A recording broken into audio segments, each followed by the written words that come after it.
हरेक चिज सुविधा मैले भने ब्याङ्कमा भन्दा राम्रो सुविधा थियो।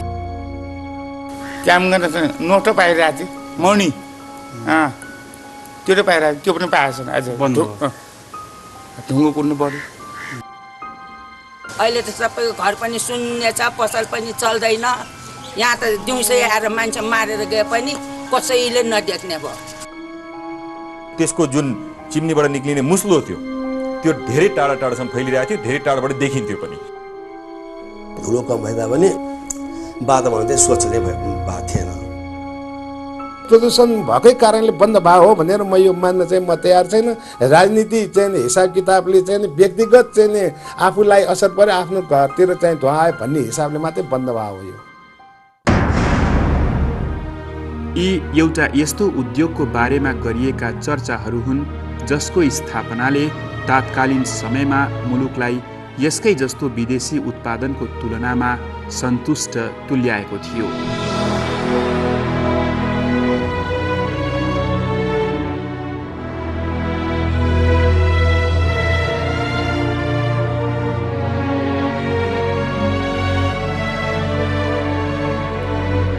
स्तरीय मानिएका यसका उत्पादनबाट केही हदसम्म भए पनि मुलुक आत्मनिर्भर भएको थियो।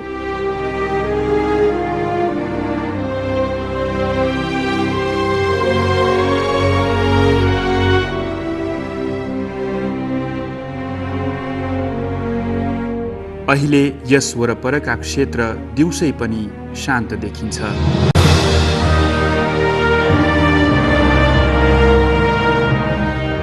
विगतका चहल पहलहरू कल्पनामा मात्र सीमित हुन पुगेका छन्।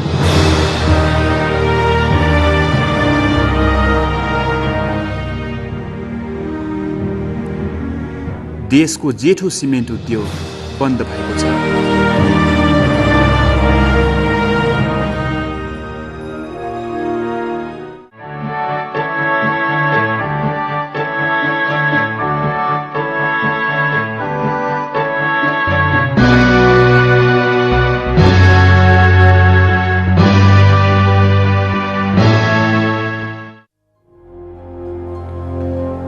कीर्तिपुर नगरपालिका वडा नम्बर 14 ढुङ्गाखानीदेखि मुख्य कारखानासम्म करिब 1200 रोपनी क्षेत्रफलमा हिमाल सिमेन्ट कारखाना विस्तारित छ।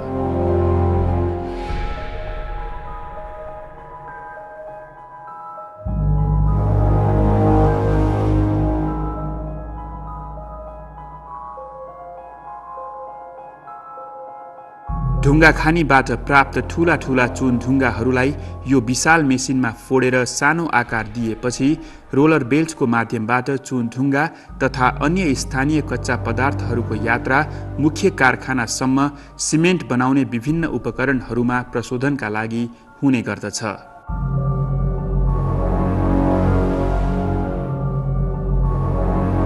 सिमेन्ट निर्माणका लागि मुख्य कच्चा पदार्थ चुन ढुङ्गा पाइने क्षेत्र नजिकै नै सिमेन्ट कारखाना स्थापना गर्ने गरिन्छ।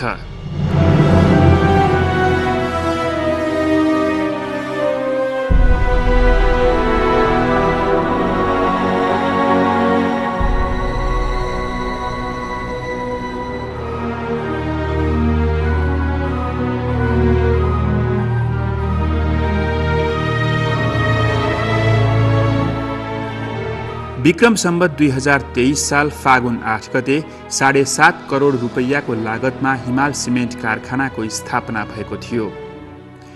160 मेट्रिक टन उत्पादन क्षमता रहेको हिमाल सिमेन्ट कारखानामा त्यति बेला जम्मा 250 कर्मचारी कार्यरत थिए।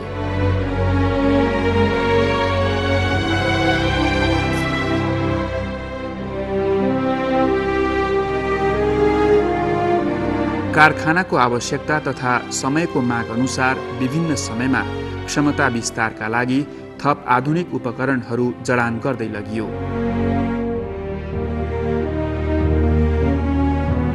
पहिला जर्मन प्लान्टबाट उत्पादन थालेको कारखानामा पछि चिनिया प्लान्ट जडान गरियो। यति बेलासम्म कारखाना सिमेन्ट बनाउने 2वटा मेसिनबाट सुसज्जित भइसकेको हुन्छ।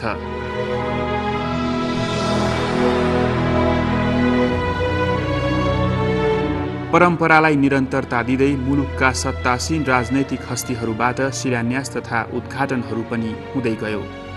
हिमाल सिमेन्ट कारखानाले आफ्नो गति लिइसकेको थियो।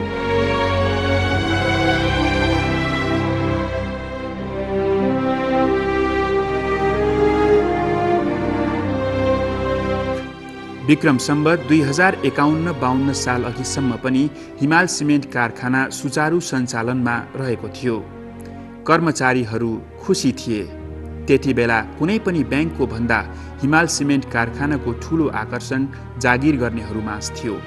कर्मचारी त मालामाल थिए नि, हजुरको सुविधा उति पाउँथे। अब 5-6 हजार रुपियाँ पनि त मामुली ओटी हुन्थ्यो। 15-16 हजार यस्ता नि ओटी बुझ्थे कि।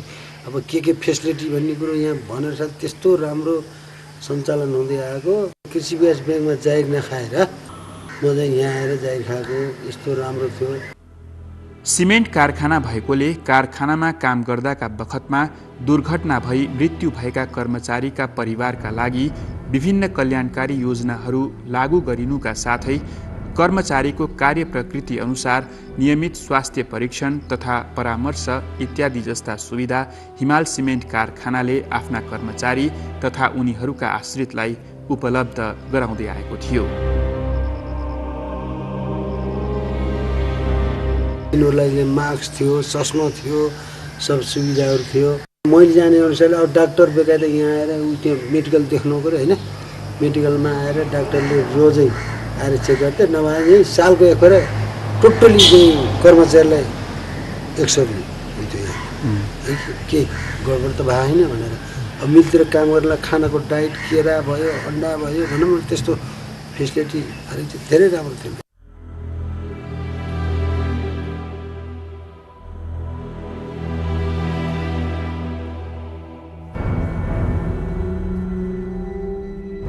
कर्मचारीहरूको खुसीको अर्को कारण हिमाल सिमेन्ट कारखानाको उत्पादनप्रति उपभोक्ताहरूको विश्वास पनि थियो।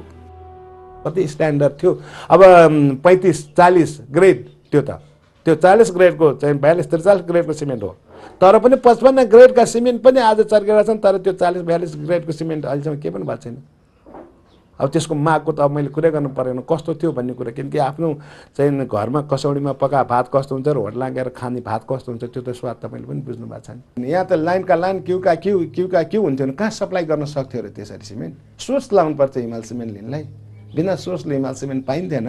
यदि हिमाल सिमेन्ट पाइन्छ भने 10-15 दिन मान्छे क्युमा बसेर, ब्याङ्क यहीँ नजिकै थियो त्योपट्टि, त्यसरी चाहिँ भन्नु पऱ्यो कि त्यस्तो क्युमा बसेर सिमेन्ट त्यस्तो राम्रो क्वालिटी। देशमा सिमेन्टको बढ्दो माग तथा हिमाल सिमेन्ट कारखानाको सफल प्रयोगको अनुभवको सदुपयोग गर्दै सरकारले विक्रम सम्वत 2033मा हेटौँडा सिमेन्ट कारखाना तथा विक्रम सम्वत 2044मा उदयपुर सिमेन्ट कारखानामा समेत लगानी गर्यो। तर सिमेन्ट उद्योगमा सरकारी लगानी धेरै दिन सफल हुन सकेन। सरकारी स्वामित्वमा रहेका देशका अनेकन संस्थानहरूमा राजनीतिक हस्तक्षेप चरम बिन्दुमा पुगेको थियो।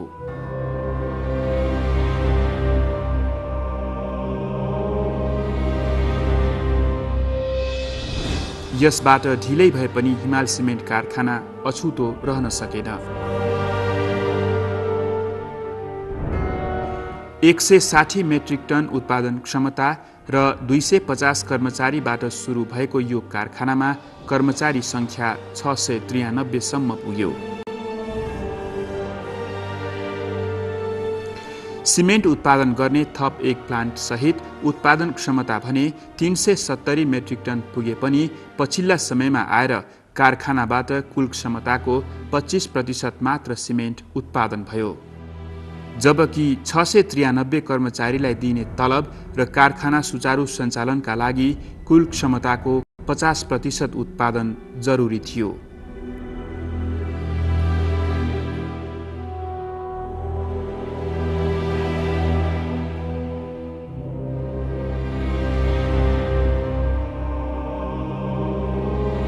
कारखाना निरन्तर घाटामा जान थाल्यो। मुलुकमा भएको सरकार परिवर्तनसँगै महाप्रबन्धकहरू पनि छिटो छिटो परिवर्तन हुन थाले।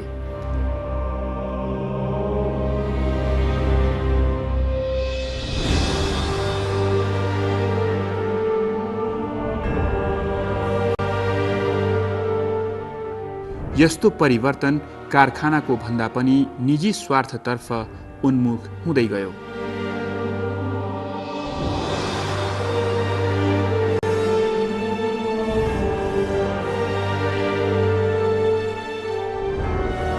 पुराना हुँदै गएका उपकरण र ती उपकरणहरूको पनि कुशल मर्मत सम्भारको कमीले गर्दा सिमेन्ट कारखानाको चिम्नीबाट निस्कने धुवाँ तथा धुलोको मात्रा पनि दिनानुदिन बढ्दै जान्छ।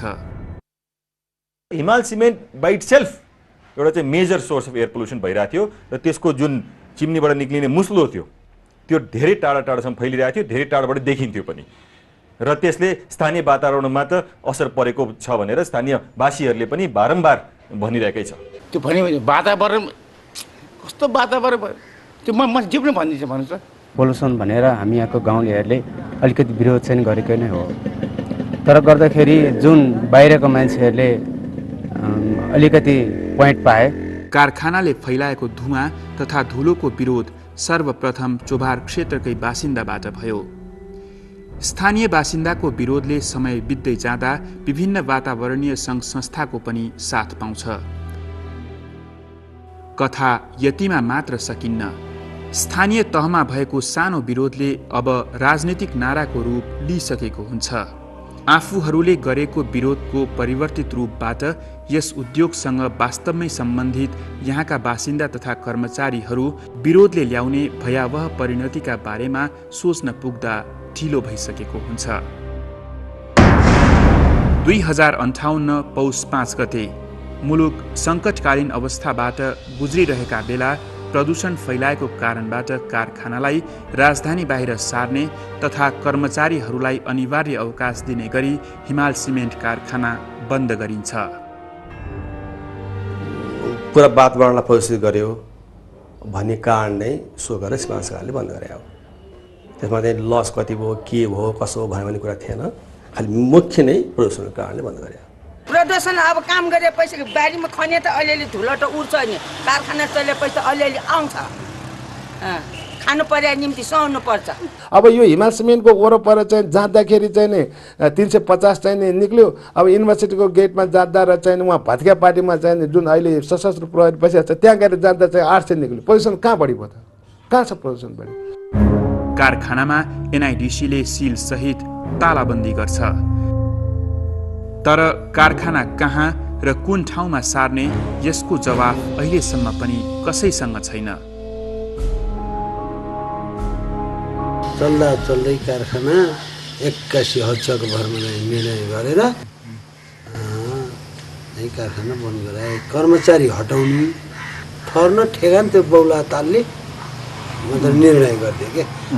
सार्ने पनि एउटा हुनु पर्यो होइन, फल्ना जग्गा सार्दैछौँ, यति चाहिँ जग्गा लियो, यो चाहिँ हिसाब किताबले हामीले गर्दैछौँ, कर्मचारीलाई यो सुविधा दिएर हटाउँछौँ पनि होइन। कर्मचारी हटाउने, कारखाना सार्ने कहाँ हो? त्यो मलाई थाहा भएन। होल प्लान्टलाई नै रिलोकेट गर्ने र यहाँ चाहिँ जुन ठाउँमा कारखाना अहिले छ त्यो ठाउँमा चाहिँ सञ्चालन गर्न चाहिँ नदिने भन्ने कुरा त्यसमा छ। ठाउँको खोजी चाहिँ भएको थिएन, त्यो बेला भएको थिएन।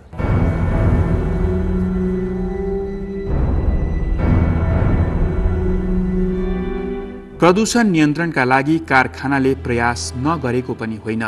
चिम्नीबाट आकाशमा जाने धुलो तथा धुवाँलाई नियन्त्रण गर्ने वेट स्क्रबर प्रविधि जर्मन प्लान्टमा पहिलेदेखि नै थियो। वेट स्क्रबर भनेको स्ट्यान्डर्ड राम्रो खालको ट्रिटमेन्ट टेक्नोलोजी नै हो। त्यसले के गर्छ भन्दाखेरि धेरै जसो धुलोलाई त्यसले चाहिँ झारिदिन्छ र पानीसँग घोलेर त्यो झार्छ र त्यसपछि त्यो पानीलाई फर्दर ट्रिट गरेर त्यसलाई थिग्राएर त्यो पानीलाई फेरि चाहिँ त्यो निकाल्न सकिन्छ र त्यो जुन धुलो छ त्यो चाहिँ तल ग्राउन्डमा आउँछ।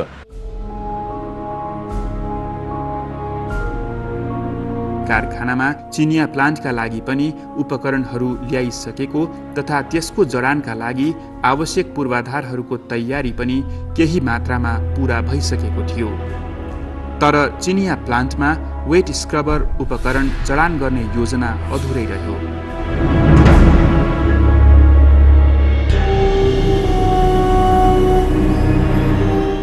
चाहिँ मिलमा त्यहाँ प्रदूषण उपकरण जुटाउने भएको थिएन। जमानमा जुटाउनु भए तापनि त्यसले तपाईँको चाहिँ सदस्यहरू चाहिँ काम गर्न सकेका थिएन। त्यसले निश्चय पनि त्यसमा ठुलै असर गर्छ होला, तर यति नै गर्छ, यति प्रतिशत कम ल्याउँथ्यो होला भनेर चाहिँ ठोकुवा गरेर भन्न अलिक गाह्रो छ, किनभने त्यो सञ्चालनै राम्रोसँग भएन। सञ्चालन गरेको भए हामी देखिन्छौँ होला, तर हामीले विदेशहरूमा के देखेका छौँ भन्दाखेरि अब भनौँ भारतमै यो सेक्टर यस्तै खालको ट्रिटमेन्ट टेक्नोलोजी राख्दाखेरि निकै सुधार आएको चाहिँ देखिएको छ। सरकारले कारखाना बन्द गर्ने निर्णय गरेपछि सरकारको निर्णयलाई चुनौती दिँदै कारखानामा कार्यरत 414 कर्मचारी सर्वोच्च अदालत पुग्छन्। कानुनले निर्दिष्ट गरेको प्रक्रिया बिना सञ्चालक समितिको अनुरोधभन्दा बाहिर गई हिमाल सिमेन्ट कारखानाका बारेमा निर्णय गर्ने अधिकार सरकारमा नरहेको भनी सर्वोच्च अदालतद्वारा हिमाल सिमेन्ट कारखाना बन्द गर्ने सरकारी निर्णय बदर हुन्छ। फैसला कर्मचारीका पक्षमा हुन्छ, तर फैसलाको यतिका समय बितिसक्दा पनि सरकार कुनै टुङ्गोमा पुग्न नसक्नुको प्रत्यक्ष असर कारखानाका कर्मचारीहरूमा परेको छ। अनेक बेला चाहिँ पैसा पाए उपचार गरे अन्त जान दिन आएपछि जानै पर्थ्यो, तर चाहिँ अलिकति चाहिँ मान्छेले त्यस्तो टाइममा समयमा पैसा नपाएर जग्गा लगाएर उपचार गराउन नसकेर कोही मान्छे हाम्रा कर्मचारी 4-5 जना जति त्यस्तो भयो। सरकारबाट भएका ढिलाइका फलस्वरूप कारखानामै आश्रित कतिपय निम्न तहका कर्मचारीहरू चोभार क्षेत्रमा पत्थर चुटेर आफ्नो जीविकोपार्जन गर्न बाध्य भएका छन्।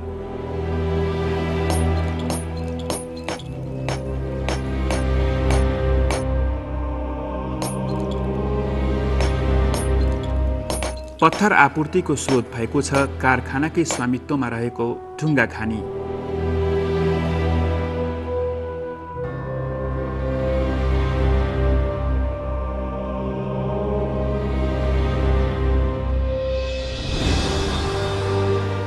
सरकारी तहबाट समयमा निर्णय नगरिदिँदा कारखानाका मजदुरहरूद्वारा वैकल्पिक बाटो अपनाउने सिलसिलामा व्यक्तिगत गुजाराका लागि ढुङ्गा खानीबाट आरम्भ भएको पत्थर निकाल्ने काम दिनानुदिन सङ्गठित हुँदै गएको देखिन्छ।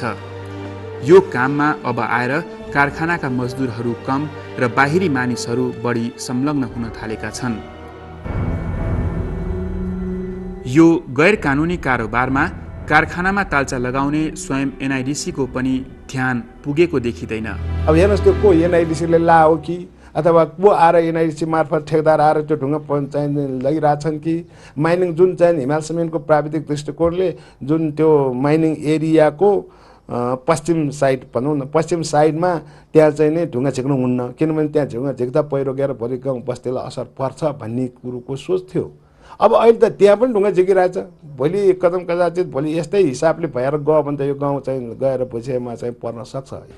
ढुङ्गा खानी मात्र होइन, स्वयं कारखानाको मूल गेट र प्रशासनिक भवनमा मात्र ताल्चा लागेको देखिए पनि मुख्य कारखाना क्षेत्र बाँकी सबैतिरबाट खुल्ला छ।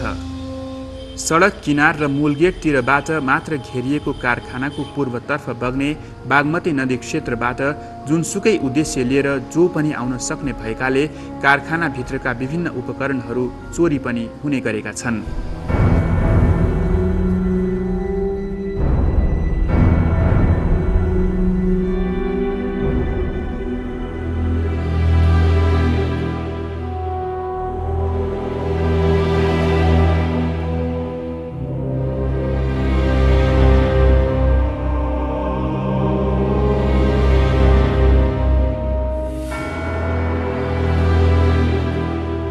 खास गरी विद्युत आपूर्ति बन्द भएपछि कारखानाका विभिन्न मोटरमा रहेका महँगा तामाका तारहरू चोरी भएका छन्।